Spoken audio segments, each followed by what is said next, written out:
हाय सांग मैंने केमती अच्छा मैंने आज देसी स्टाइल डालमा बनइबा। प्रथम तो गैस ऑन कर गैस रे कढ़ई बसे डालीटा को टिके नाड़ी देबा तापर से पानी ऐड करबा तापर ताको ढांकी देबा। मु आलू काटी नहीं पियाज सुखिला लंका सब रखी देछि काटिकी आलूटी को से डाली रे धोईकी ऐड कर देबा। हलदी स्वाद अनुसार लुण देबा। सांग मैंने आम बाड़ी में भुसुंगा पत्र होती देखिपे भुसुंगा पत्र नहीं जा जो छुंक देवा डाली से भुसुंगा पत्र टे पकेबा।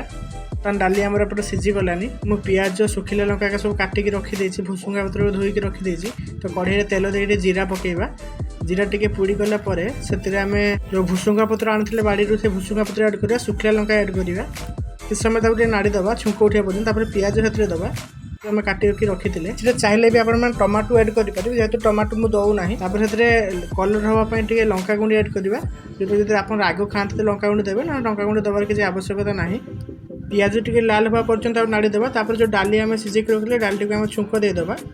डाली ढाला आम घाटी देवा जो सब मसला डाली सहित मिक्स हो। तो बर्तमान सांग मैंने आम बाड़ी में हाइब्रिड धनिया पत्र जोटा कि विदेशी धनिया पत्र कहते धनिया पत्र टुकिया जा देखिपे आम बाड़ी में गुलाब फूल के सुंदर होती तो से भी धनिया गछ होती धनिया पत्र गोटे टुंगिली धनिया कहीं डाली निरामिष डाली जेहतु हो धनिया पत्र नदेले टेस्ट एमती हेनी तो विदेशी धनिया पत्र पकेली आनिकी डाली पकईदे देखिपे।